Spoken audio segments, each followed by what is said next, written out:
South Korea's top presidential aide on foreign affairs is downplaying speculation that North Korean leader Kim Jong-un is gravely ill. Speaking to CNN and Fox News, Moon Jong-in said Kim is, quote, alive and well, adding that he has been staying in the Wonsan region since April 13th with no suspicious movements having been detected so far.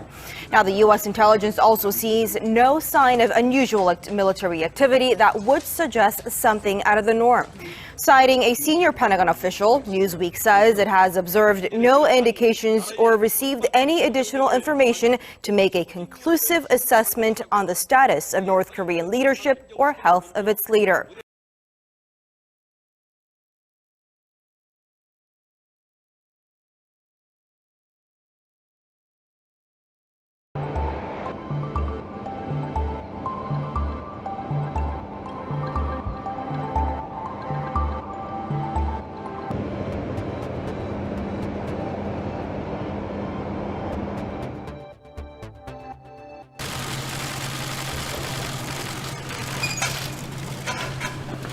I'm sorry I've been away from my desk for much longer than I would have liked, and I want to thank everybody who has stepped up, in particular the First Secretary of State, Dominic Raab, who's done a terrific job.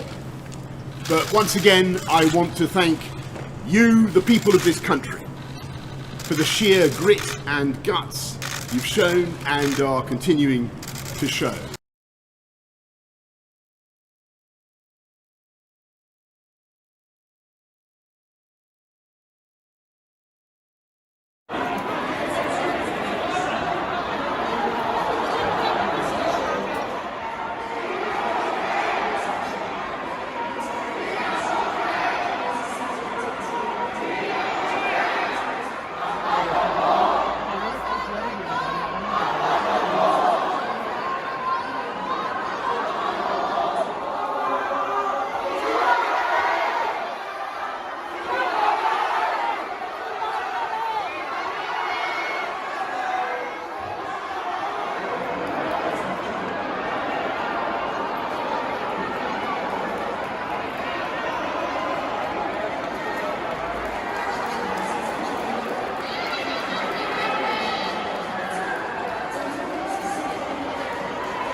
Well, turning to Lebanon now, and the coronavirus pandemic is compounding long-standing economic problems.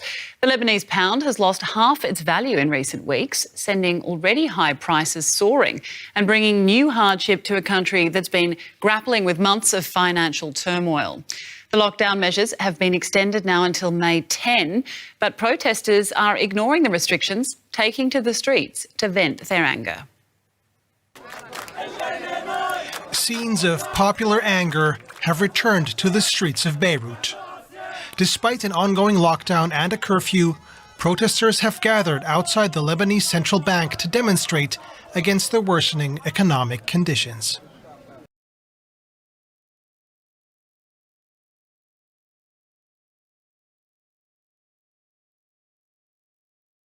As the debate rages worldwide about when to send people back to work, a new report says COVID-19 could be even more contagious than we thought. It's been detected on tiny particles of air pollution called particulate matter, especially high in industrial areas. The report, published in the International Journal of Environmental Research and Public Health, recommends everyone wear masks because without one, 6 feet of social distance isn't nearly enough. Professor Prisco Piscitelli and his Italian colleagues believe the microscopic particles could act as transport, carrying the virus over long distances. They studied the industrial area around Milan, which has the worst air quality in Europe, as well as one of the highest rates of COVID-19 contagion and deaths.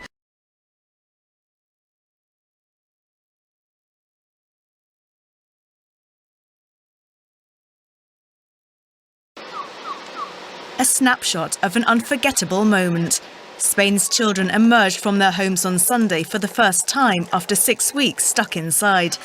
Children under the age of 14 are now allowed outside each day for up to 1 hour, accompanied by an adult and within 1 kilometre of their homes. Critics of the Spanish government's coronavirus lockdown, one of the world's toughest, had pointed out that even dogs, allowed out for walks, have had more freedom than the country's children. But children over 14 still aren't allowed outside, and the lockdown's other conditions remain in place for now. Spain's Prime Minister says a further easing of restrictions may be on the horizon.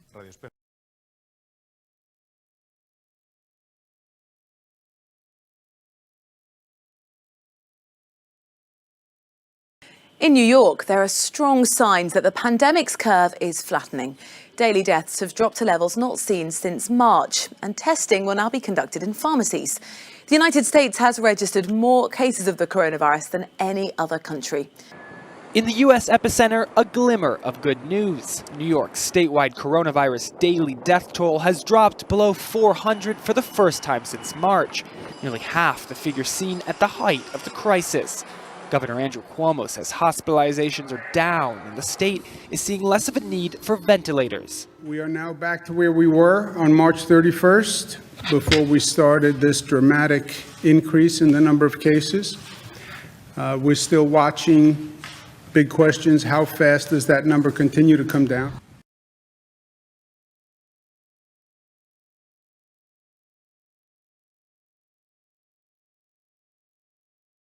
For the first time in over a month, New Zealand will ease the strict lockdown measures starting from midnight tonight. Prime Minister Jacinda Ardern, in a press briefing, declared that New Zealand has won the battle against community spread of COVID-19, but it must continue to remain vigilant to fight this virus. Sounding cautiously optimistic, Prime Minister Jacinda Ardern claimed that New Zealand had avoided the worst of COVID-19 pandemic by easing the lockdown measures. Jacinda Ardern stated that New Zealand was reopening its economy, but was not reopening people's social lives.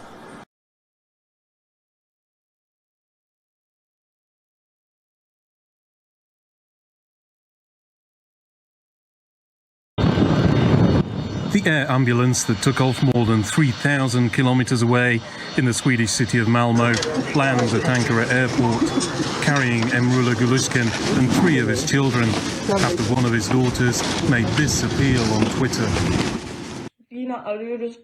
We are calling the Swedish authorities, but they are not helping us. We now call our own country. Somebody needs to help us. Please, I am calling the Turkish authorities to help us somehow. We want to send our dad back to our country because we can't get the help we need here. He also has a heart disease and his situation is getting worse. The Turkish health minister responded and organised the air ambulance. He passed on the country's best wishes and said the medical staff were waiting for him.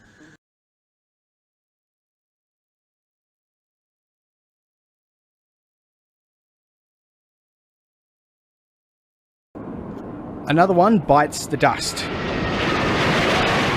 It's not something you see every day in Alice Springs, but when a machine weighing 580 tonnes passes overhead, it's hard to miss. Flying in from Singapore, 4 Airbus A380s touched down this morning, the first time one of these giants has landed in the Red Centre. Local plane spotters witnessed their piece of aeronautical history from the other side of the fence, but it was a long morning for the Asia Pacific Aircraft Storage, or APAS team, with 2 smaller planes landing at dawn.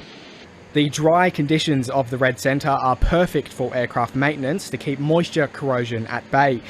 Despite the 550-seater A380s dwarfing the other planes, the storage team says it's nothing they can't handle.